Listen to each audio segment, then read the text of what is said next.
Allie, I just want to say again, I'm so grateful for you hopping on here with me to share a little bit about your journey, your story. I know you're a mom of three now, correct? Yes. Yep. Yeah. So I guess my first question I have is I always like to ask everyone, like, what drew you to the Knocked Up Fitness prenatal program? Yeah. So, I mean, I've always been a healthier or, kind of long-term health is kind of my goal. So from the first pregnancy, I'd always tried to do something. So, first time around, my doctor says, do what you did before. So, of course, I had run half marathons. So I was running through pregnancy and lifting weights and all that. And then I get done with the pregnancy and I pee my pants my first run out. And I'm like, I just don't know if I should have been running. Like, I don't know if that was the best advice. So I ran right up until like 8 months pregnant. Oh, So wow.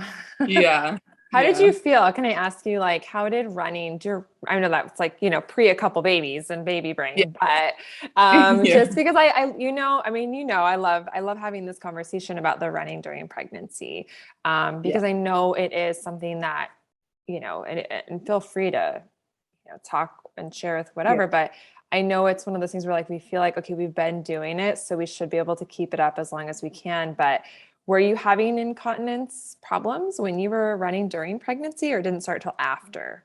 It didn't start until after, so I was pretty lucky there. I felt pretty good until probably 6 months, and then I was like, no, if you get lazy, you're gonna quit doing everything. It was like more of a you can't stop now, like prove everybody wrong. You can do this till you have the baby. Like, Yeah. but my hips definitely like I'd get done with a run and it would feel like my hips just wanted to fall into two pieces, like just terrible.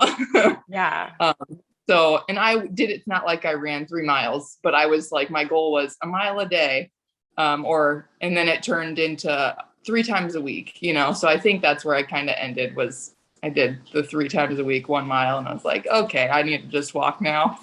Yeah. But then even at that point, walking, even it was, pretty rough on my hips. But I have pretty easy pregnancies, I have to say. So even though it hurt when I got done running, I'd recoup pretty quick, and I had it pretty easy. So then the next time around, similar, I was like, okay, so I can do what I did, but maybe don't push it so hard. I tried to run like I don't know up until 20 weeks, and I was like, okay, it's starting to hurt. I'm gonna stop. Let's just take it back. So I was smarter, I did more walking on inclines, but I didn't have like a program really. And I was still having some incontinence even before I got pregnant, like if I on a longer run, it's like I felt like I was clenching while I was running. And then as soon as I stopped running and I relaxed, it's like the floodgates open, like, Oh no. not like tons, but it was just like, man, I thought I was doing good. And then it's Yeah. like, as soon as I relax, I can't, I don't know. So it was just interesting. So this time around, it's like, well, okay, I want to start healing now. I don't want to wait until after this baby. I want to make sure I'm setting myself up for success. So, just kind of started Googling, doing some research, came across Knocked Up Fitness just through Google. I noticed you went to Iowa State and I live in Iowa. So I was like, Oh, oh, you support a too. fellow Iowan. Like, this seems pretty good. Are you So still I in guess, Iowa? Are you still in Iowa yes, now? yes, Oh, cool. I Yeah. am. That's Yeah. awesome. Out in the country away from everybody. Yeah. But Yeah. yeah, I grew up in the country. so It's nice, right, out there. so peaceful. Yeah. But so I guess that made me lucky that I had thought of it that way, and came across your program and decided to take a chance. And I mean, so this third pregnancy, I had started feeling hip pain first trimester. It's like, Oh, what wow. is wrong with me? Like the end of the day hit at 20 weeks, and I was like, laying in bed hurts now. Like my just hips, it's like they just feel wide, like they're just wanting to fall apart. Like just back pain and all of it. So I was like, well, maybe I'm just trying to do too much. But anyway, I started doing the program at 24 weeks. And I'd say by 26, 28 weeks, I had no pain, like zero. That's Um, amazing, Allie. That's yeah. amazing. And I Yeah. wouldn't even say I was super consistent for the first, 4 weeks. It was more like get it in when I can. It might only be 10 minutes one day.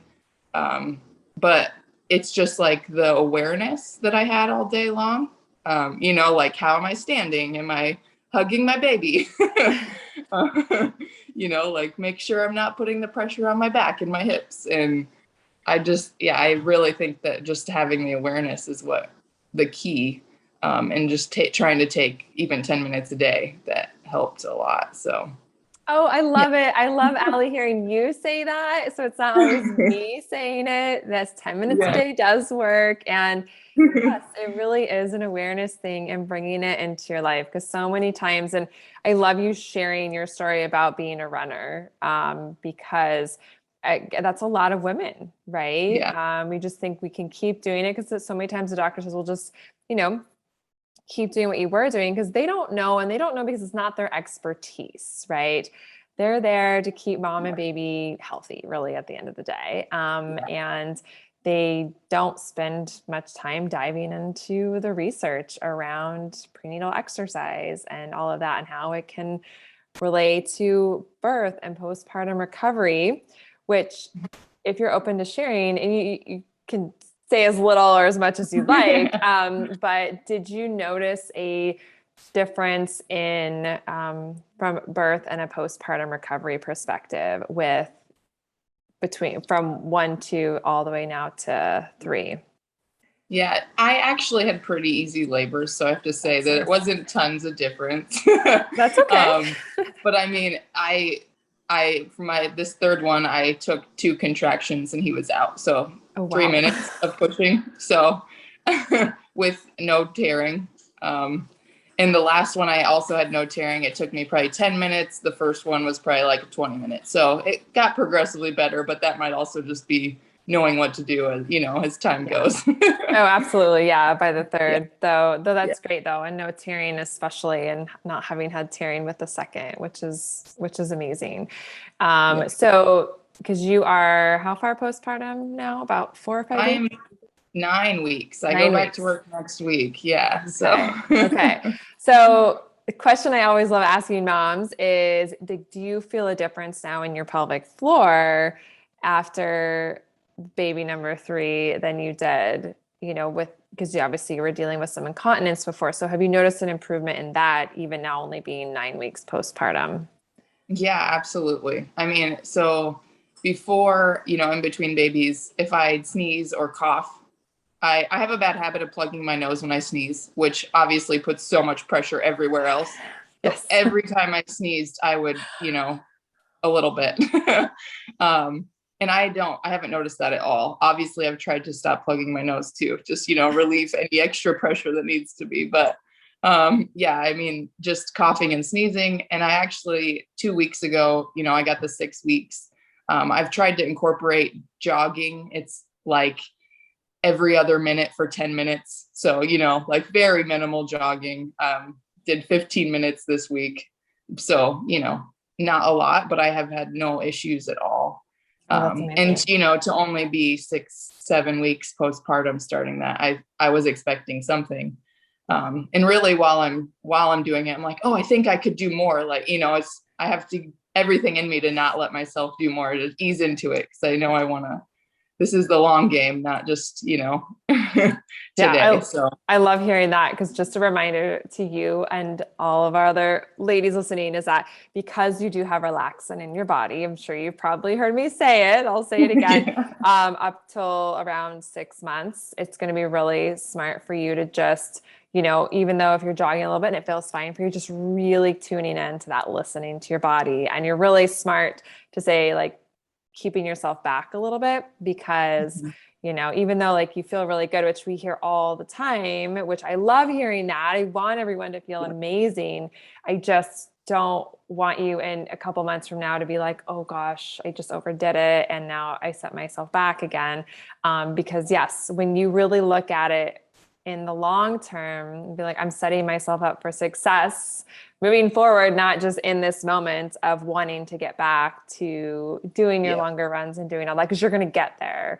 And the fact that you're able to do a little light jogging and smart, just doing short little ones, and then intermixing that with walking. Don't underestimate the power of walking. I know it's, I know we get farther, faster running, but Yeah.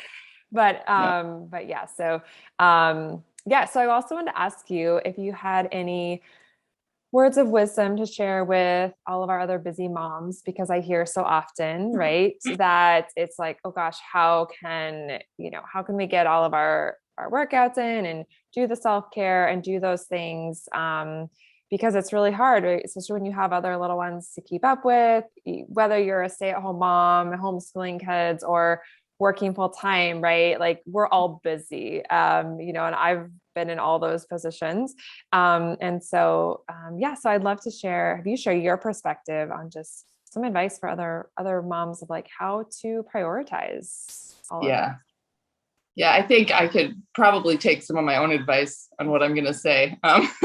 I'm very much a schedule type person. It's like, okay, I need to get up at 5 a.m. and do my workout so it's done for the day, like that's my mindset. And then it's 6 o'clock, I'm rolling out of bed, the kids are getting up, need to get them ready. And I'm like down all day long, like, oh, I missed my workout, I'm never going to fit it in. But what I've found, especially the last 8-9 weeks that I've been off, is just get it in when you can. Don't plan on every day, like I need to make this habit at this time of the day. I've just really made it work where, okay, he's sleeping, I'm not holding him, let's do something, like, yeah, there's laundry that needs folded and I should do some dishes too, but I'm going to get in a quick, 10 minutes at least while I can. And then also I've just strapped the baby on, go for a walk. I was going to mention that earlier. Even when I was pregnant, I tried to get in 1 or 2 10-minute walks a day, just so I was getting up out of my chair. I have an office job, so I'm trying to get, a little bit more movement in, just even though it's not exercise. And I almost think that helped me with my back pain too, just because I had the cues in mind, hug your baby, good posture the whole time I'm walking. And I just couldn't believe, like, even if I missed my workout, I felt stronger, if I missed my core workout. So I've really focused on that too postpartum, because I mean, he loves sleeping on my chest. So put him in the carrier. And with the other babies, I didn't know how to use the carrier. I don't think. I always felt like my shoulders hurt, like I was hunched over, and this time around, it's like I have no back pain when I have him in the carrier, even. It's just like I know how to hold myself a little bit better. So yeah, as far as timing goes, I'd say don't get down on yourself if you didn't do it when you planned. Definitely schedule it in, because I think scheduling something is how you make sure to make time for it. But if it doesn't work out, do what you can when you can, and don't throw away your day just because it didn't go as planned. Because what I've learned is nothing goes as planned with 3 children and a dog. Yeah, I could not agree more. So well said. Absolutely. Because I think so many times we get hard on ourselves and we don't live up to, I mean, whatever expectations we set for ourselves. And that just adds to our stress and adds to us just feeling down. And it's like, just be kinder to yourself, do what you can do. And like you said, right, because this is so much of what I'm always encouraging everyone is, it's like, yeah, get your movement in, get your exercise in when you can. But it is really about taking what you're learning, especially with the core and the posture and the breathing and all of that, and applying it to your life, because that's where like we're doing movement all day long, even if we're sitting at our desk, right? Yeah. So yeah, it's awesome. Yeah. And I'm a big fan and always encourage everyone, like, strap your baby to you, get moving, get walking. I mean, it's an exercise in itself just to like stand up in those postpartum days, and the weight of, and especially as baby gets bigger, right? Right now he's probably still quite tiny. Yeah. But yeah, it does. It makes such a difference. And it's so awesome. And I think so empowering to just be able to learn more about your body. Really has the skills. We just have to teach it how to do it. So Yeah. Yes, definitely. And I'm fortunate. I mean, since COVID hit, I've been able to work from home. And I think going forward, I'll still be able to work from home. So it's nice that I kind of take my breaks at different times. So instead of thinking when I go back to work, at least I was doing this before as well. So I plan on doing the same.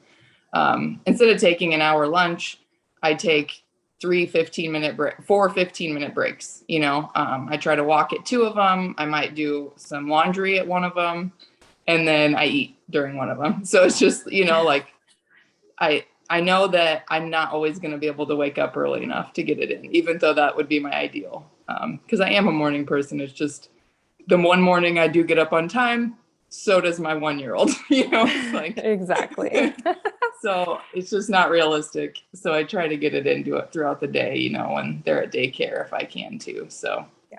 Just being more creative. Be more creative with your schedules. I love that. exactly. I love that. Yeah. So, Allie, this is awesome. I'm so grateful for you popping on here, sharing your experience. Is there anything that you really want to share with our ladies listening that we haven't already talked about? Nothing that I can think of. But yeah, I just really credit you. I've told another friend that was pregnant at the same time as me, like, hey, sounds crazy, but just, these techniques really work. Like, Well, thank it you, sounds Allie. so small, it's like, am I really doing anything? I completely credit you for it. So thank you. It's Well, awesome. you're so welcome. You're so sweet. And I will put it back to you because you are the one that did the work. So that's amazing. So thank you again so much, Allie, for popping on here to share your journey Yeah. with everybody. Yeah, no problem. Thanks for having me.